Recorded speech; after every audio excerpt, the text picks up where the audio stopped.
Hi everyone, we're making cinnamon buns. I wanted my mom to make them. I'm going to show you our second attempt, but I also wanted to show you our first attempt so I can show you our mistakes. Yeah, so this one is our second attempt. They look really nice. Yeah, and these were yummy too, right? Yeah, super yummy. So, but let us show you our first attempt. So this is our first attempt. They don't look very smooth, but they were still yummy like the second attempt. But we wanted to try better. Yeah. So this is our first attempt. We tried half of the recipe. So you can find the recipe in description box. So my first mistake was I didn't knead it very good. And we also needed less. Yeah. And I feel like I put it on rest for less time. For filling, I followed the recipe and I would say that it was perfect. My second mistake was this. My dough was a little bit softer than it should be. Let me show you. It was sticking to the dish when I was rolling it.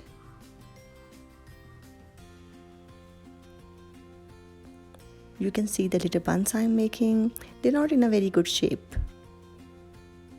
It's all because my dough is a little bit softer and I didn't put it on a good rest time. So I want to give it a second try, and this time I want to do it in my own way.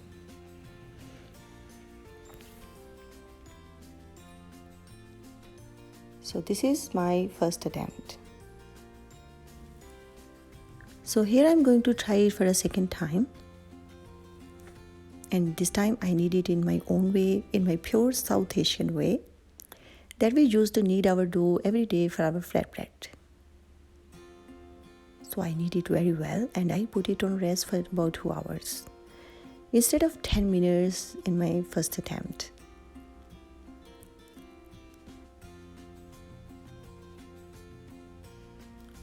So this dough is smooth but not very soft.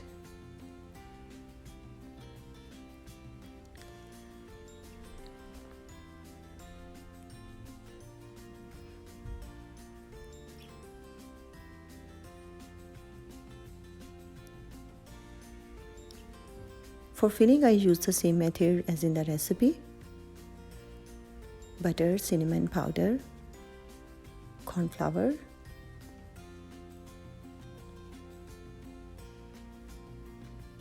and brown sugar.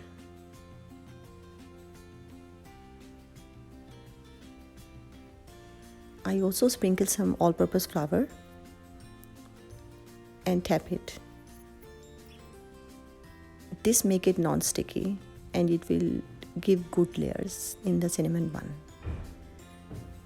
After putting the filling, I will not roll it as a full. I will cut it into strips. This method worked for me, but you can see what worked for you.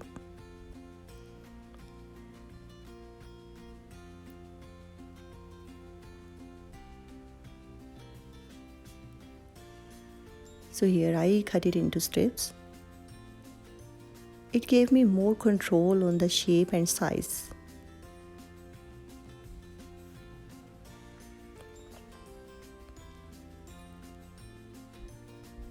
You can see this time the buns are more smooth and they're looking more nice.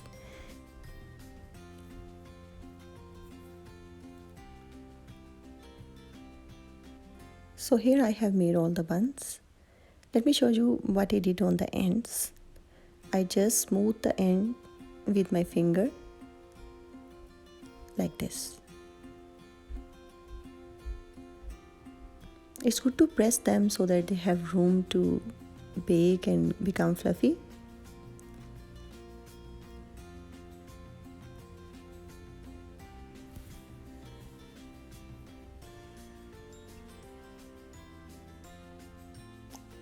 I'm using the leftover butter and sugar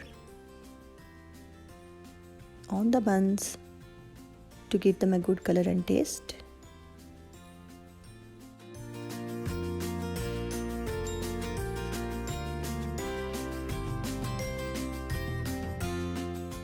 Okay, and this is how how it turned out. Now we put it in the microwave, and this is how it looked like after we put it in the microwave. They look really nice.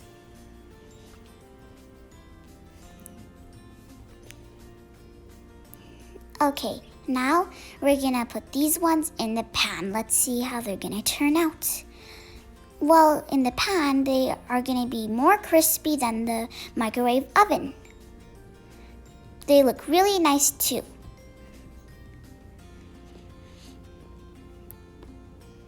And for the next one, we put some hot chocolate powder on top. Okay, and now we're gonna put them in the oven. They look really nice, and make sure to put it at 350 Fahrenheit. And you only need to cook them for 2 minutes.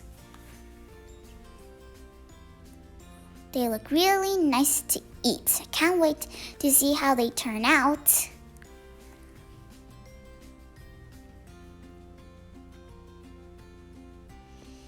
Okay, and this is how they look from the oven. They look so yummy. Thanks for watching. I hope you like, share, and subscribe to our video. Bye. See you in the next one.